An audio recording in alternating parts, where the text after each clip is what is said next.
Hello, welcome back to the shed in the garden at the house that sat down. I've got another sketching project to share with you today. Having been brought up in Wales, I'm rather partial to daffodils. I really like the beautiful yellows and oranges contrasting with that deep green. Today I've decided I'm going to sketch some daffodils. I'm going to start out with some very, very light strokes with a HB pencil to try and mark out roughly on my page where I'd like the main body of the flowers to sit. I've gone for 3 individual daffodils because, as I mentioned previously, usually the general rule is to go with odd numbers, 3s, 5s, 7s. It builds a better picture. You can see the main leaves coming in there. And once I've done a very, very faint outline, I will then rework across the whole piece with a little bit more confidence and slightly stronger lines to pull out this image of the daffodils. Now, sketching isn't one of my real strengths. I tend to be a bit of a messy sketcher, but I tend to look on it more as an early draft or a work in progress, working towards what will ultimately be a final painting. In some ways, it's a little bit like writing the first draft of a novel. It's very often said that the first draft of a novel is just the writer telling the story to themselves. And then with the subsequent editing stages, the story itself is improved massively for the public consumption. And then ultimately, the book that you finally read almost bears no resemblance to the initial draft. And it's often the way when I find I'm writing myself. But it's the same with paintings in some respects, because you have to plan out where you think your painting's going to go. And the sketching stage is a fairly critical one, really. But I think it's important when sketching not to be too hard on yourself. If you make the odd error here and there, that's just not a problem.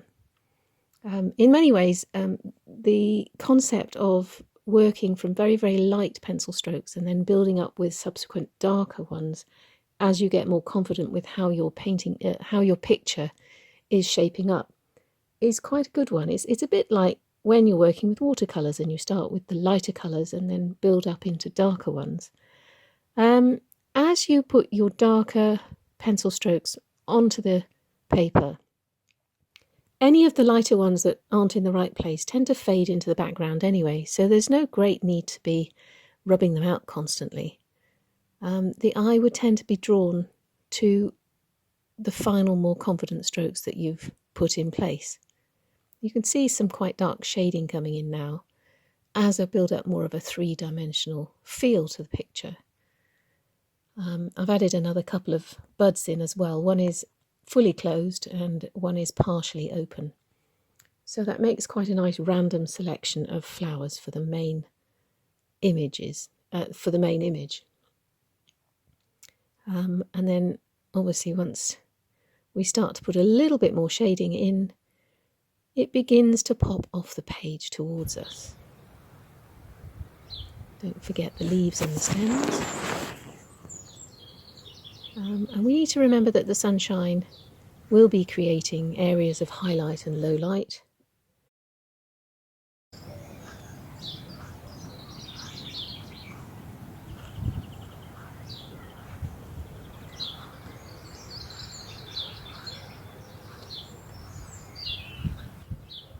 Right, so this is another trumpet of the second daffodil coming into place here, and putting a little bit more dark onto there.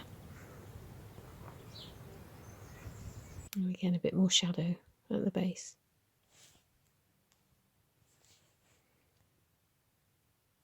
It's not terribly complicated and really quite repetitive, which is one of the reasons why it's so restful.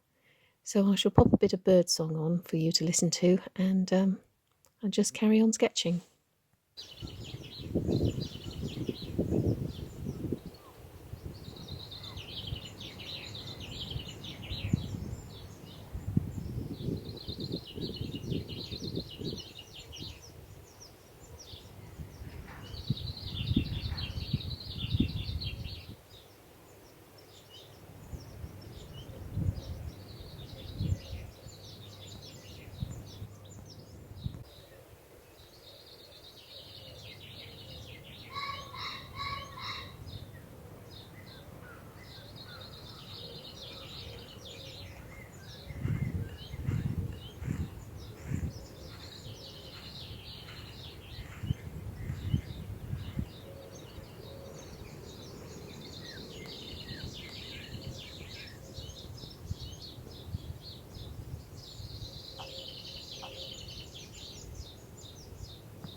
I'm really quite pleased with that. I am a bit of a messy sketcher, but I think it works, and it's going to make a really nice painting.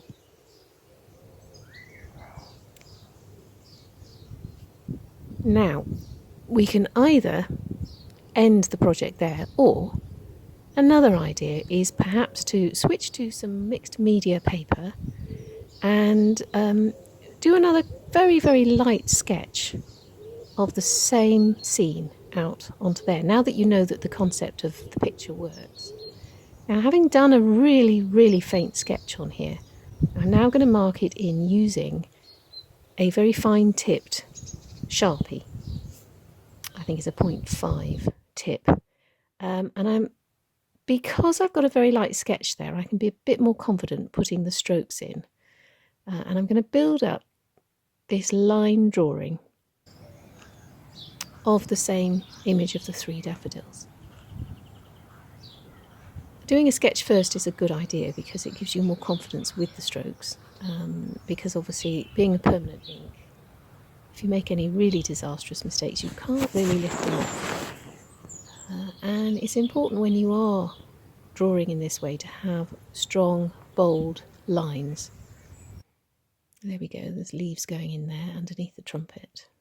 And it's quite effective, the black on the white.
Okay, this is building up quite nicely, putting in some of the stems and the leaves, just to make it more realistic.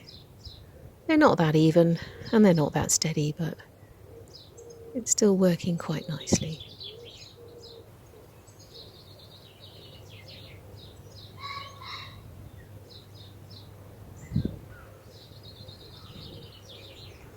Okay, now one of the things I like to do with these sorts of images is actually to encase them in a little box to finish them off nicely, because it defines the parameters of the picture. So you work within the box, and you don't have to work to the edge of the page. And I like to do it freehand because I just think it works quite nicely. There we go, tidy that up just a little bit there.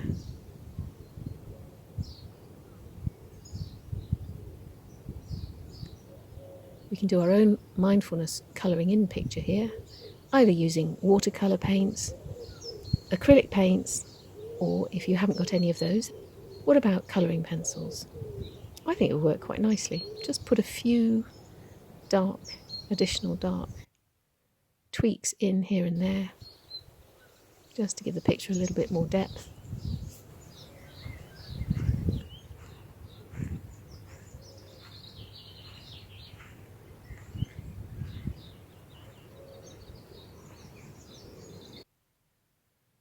And I think we're finished.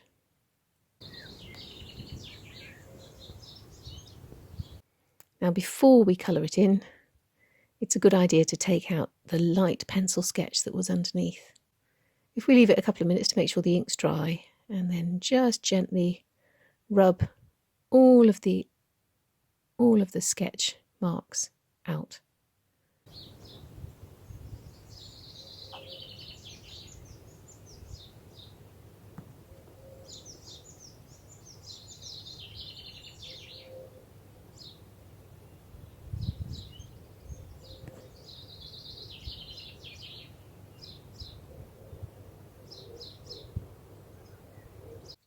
few extra little tweaks there,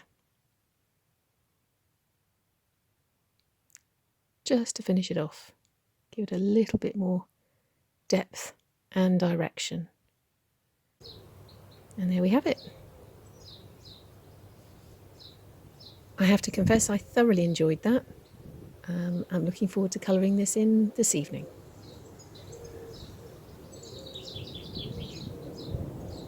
I'm Alice May, painting at the house that sat down.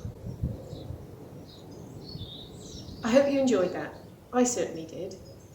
Thank you for joining me in the shed in the garden at the house that sat down.